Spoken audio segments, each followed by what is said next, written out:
well? Cool. Thanks for having us here. This is my first time at Web Summit ever. This is mayhem here. It's really crazy. We've been invited today we've been asked to speak a little bit about augmented reality. I would assume you guys are interested if you're still here. And maybe the future of augmented reality and how it will impact our lives. And now when people usually talk about augmented reality, most often I'd hear things about advertising, shopping, maybe some assistant with GPS, augmenting sort of real stuff with what might be useful to you to understand about your environment. We took a little bit different approach. So our company works on smart glasses, which are designed to improve the lives of partially sighted and blind people. So very briefly, I will try to do a crash course on what it is, the issues of partial sight and what we do, and then I'll jump into augmented reality a bit. So when you lose your sight, I mean, one important fact to note is 95% of people who are registered blind actually partially sighted. So they can see, but they can't make sense of their surroundings. So you lose the ability to use your technology around you, like laptop, reading text. You eventually lose your ability to navigate the city and use public transportation. And even things that we find enjoyable or necessary at the same time, such as shopping, they're out of the question. So the challenge we need to address is how can we give them tools which will help them to do these daily tasks and give them mobility and independence. Now, funnily enough, assistive tools for partially sighted and blind people haven't evolved for like 25 years. It's the same bulky devices that assist them to magnify some text or maybe to help them with studying, but it's not mobile, so you can't really take it out with you to the street. And that's part of a problem, because mobility and independence is what these people really need. So our solution, is that the solution? It is me with that beard. So our solution is to use wearable technology, so something like smart glasses that would be on the face of the user and recognize objects, transport, so numbers of the approaching buses, guide you to the certain locations, help you to really navigate the city, and of course identify objects in your surroundings, products for example, or read text, cooking instructions. It's cooking instructions for baked potato. Wow. Right, so, and this is what we've built.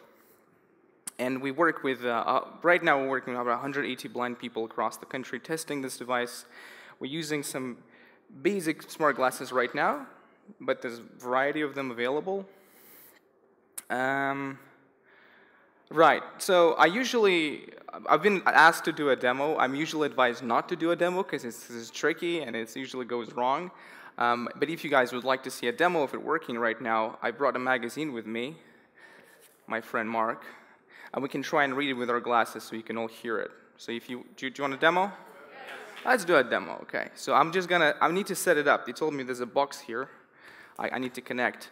Funny story, I can see it, yeah, thanks. So funny story, for you guys still to hear what's going on, we made a little demonstration app so that whatever blind person hears in the glasses will be transported to my phone. And once I was setting up it in one of the demonstrations, and my mother called. And I thought it was going to be funny for me to pick up and say, hey, Mom, I'm going to call you back. So, unfortunately, my mom was like, you never have time to call me back, and everybody can listen to this conversation. No, Mom, seriously, I can't talk right now. So I hope this is not going to happen this time. Right, so I have a pair of smart glasses. Well, this is a device which clicks on your glasses, which acts as a smart glass. I think this guy is wearing one of them here. It just has a camera, processor, a bit of battery. Let's see if we can make it work. Right, so it sits on the face. It's not a Google Glass. It's a bit bulkier, but it's more reliable, and we like it more. So I'm starting the app. This is my magazine. I probably should sit down, I think. There's my box here. Here we go. Right, let's test. Okay.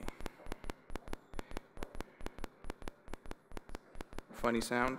Don't know why it's doing that.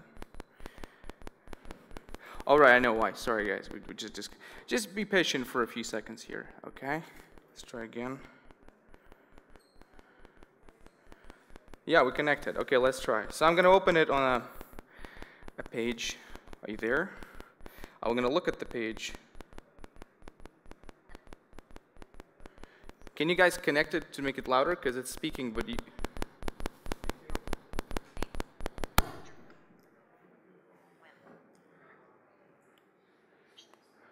No? Oh yeah, let's use the normal mic. Okay, let's do it again. Okay. I knew it sometimes goes wrong, and I knew this was going to happen. But let's try again. So okay, so once again, I'm going to look at the... I'm going to find another page for you. Let's try some bit more text here. This one? Okay. There's an article here. Let's do this. So I'm going to press the button. Page 39. Headline. Fly. Squidbot. Page 53. Headline 1 apps of the month. Headline 2. The Greener House. You can see the speed with which we recognize the page. Let's try another one. And then I can select the app, select the headline, and it will start reading it. Let me just try another one. So let's try this one. By turning your iPhone into a virtual beaker, this app lets you simulate reactions with more than 150 Sorry. Page 53. Headline 1 apps of the month. Headline 2. Page 56. Okay, so this is page 56. About 8 million tons of CO2 per year. And then what it starts to do, it starts reading out the page, and you don't even have to look at it anymore. Like the smartphone you use, the machine that brews your coffee. Right, I hope that's good for a demonstration. Car that takes you Okay, so the idea here, thank you. The idea here is, so we wanted to demonstrate, so usually any piece of text, it can just scan it very quickly and transform it into the sound. So the blind person, he can look at the piece of, let's say, like newspaper or a letter he got for the post, and he will start reading it out loud. So that's the idea. And for someone who doesn't have any sight at all, or a very limited sight, this is really, really valuable. It's also important that these technologies have been around for a while, but it used to be very slow to process printed text with camera. But now they got so much better, and we optimize them, so you can see the speed with which it just tracks all the page and transforms it. In the process of building that, we kind of learned a few things, which kind of related to how augmented reality and wearable smart glasses can impact our lives in general. And that's the interesting part of this talk. Now, first thing, we kind of analyzed, do we look at blind people or individuals with some disabilities as some sort of like 0.7, 0.8 of the human being, and we need to bring them to 1.0? Or actually these are normal people, but they have different abilities? And the way we approached this problem was not, okay, you don't have sight, what can we do to give you sight? We looked at what problems you have in a daily life. For example, access to information. Or you feel you're lacking behind your colleagues at work because you can't respond to emails as quickly, you can't participate in meetings. And let's try to look at those problems and try to help you solve these problems without you needing even to look at stuff, without even using eyes. What if we could make you even more efficient than your colleagues without your eyes? And then it opens interesting debate. If you can do it faster without eyesight than your sighted colleagues, we can also teach your sighted colleagues to use the same tools and amplify their abilities. So it's very much at looking what you're good at and try to apply those rather than fixing some limitations that you might have. And the idea here, if we can amplify our different abilities and amplify it not only for disabled people but for everyone, how would our lives look different in the nearest future? And we brought a few examples. First example of a telling story I wanted to use is the example of anyone watched his tech talk? So this is the guy from MIT, MIT lab. He works in Bionics. And what he lost his legs 30 years ago. And what happened was he built bionic legs that would operate and not just replace the normal. So it wouldn't be just a prosthetic limb. It would amplify his ability as a human being. And he used to be a climber, even when he had legs. When he built these specific prosthetic legs, he can now climb 2 or 3 times higher and faster than with his normal legs. So that's the kind of idea I'm trying to sell here. So can we use wearables to amplify our abilities? So here are the examples that we used. By the way, a lot of the times when you see smart glasses, people say, oh, Google Glass. Well, Google Glass is not the only smart glass. There's been a few in development, and they've got much better, much sleeker, nicer form factor, bigger screens, etc. So it's not just the Google Glass. There's a lot of devices out in the market that we can use. So the first example I like to say is information consumption, something that you've seen here. How can we consume information easily? And one of the things that we've built, is it here? So this is Simone. She's using one of the smart glasses you can buy today on the market called Lumus. They have a screen inside. So what happens when she reads it, she doesn't want to listen to it. She wants to read it. Normally, she would take a magnifier. She would have to zoom in on the text and try to follow line by line. What she does in our case, our OCR engine scans the whole page with the speed that you saw and presents it one word at a time on her screen. Because it's big enough, so it's kind of almost a magnifier. And she doesn't have to follow line by line. She can just like scan the page, and as I did today now, just sit down, relax, and watch it one word at a time. Of course, any of you guys heard of Spritz? Spritz app? So it's a speed reading app so a very similar concept. I have a little video here. So this is the person reading with 500 words per minute, probably 3-4 times my speed of normal reading. And this is what we did with that technology. Obviously, for her, it's much slower. But for me, I can just now look at the page. I open my book. And rather than reading with my normal speed, I just spritz it. Well, I do. It's not spritz it, but basically, I transform the text. And now I can read 3-4 times faster than I normally would. And with the amount of information we need to consume on a daily basis, your emails, the blogs that you read, the news articles, the papers at work, I don't know what your line of work is, I think that's pretty impressive. You can consume information faster and be more efficient. Another example we used is about enhanced memory. So one of the big problems for partially sighted people is taking notes. If you're blind and you're participating in the meeting, how would you actually take notes? How would you capture the information? And a simple tool we've built for partially sighted people was you look at the page, or for example, everything you OCR today, rather than it just being voiced to you, you can put it into a log of stuff that you already looked at, recognized. Conversations, you can start making voice notes, right? That's a simple thing, been around. But what if you can log every voice conversation you're having with people around you, transcribe it to text, and now it's searchable. Every conversation, every meeting you had, now it's searchable by keywords, timestamp, location when you took that note. Suddenly you have this superpower memory bank next to your face you can access, and your memory would be much more precise than many other people's around you. Anybody ever wished, to have a memory like Mike Ross from Suits? That's the idea, right? I mean, it's possible. Why not? Obviously, there's a problem. Why this guy's here? So the privacy concerns. Many people might feel, well, I don't want you to record my conversations. I don't want you to, take pictures of me doing something or videos. I don't want you to take pictures, look things if I'm in there. The same problem used to be around with the Google Glass, but I think it's an issue that will have to be solved, and it will naturally disappear. I don't have answers for this, but we know that this is already possible. Third example, and this is my favorite one. I think it's the most thought-provoking one. Reading people. So one of the problems, not issues for partially sighted people, was to be able to recognize faces. Who's in the room? So let's say I'm in a conference like Web Summit, can I recognize familiar faces? Or if I'm at work, can I know who's in the room? And are they smiling? Are they what's their emotional state? Because people can't see. So that will be very useful. So we built the first face recognition for Google Glass. Google's around? They're everywhere. They banned it because of the privacy concerns, so we put it into open source. So I'm just going to try to move it again. How does it relate to our lives right now? If you could think about, so this is the project from MIT again, where they use a simple camera to amplify first the color of your skin and then your head motions and try and figure out your heartbeat.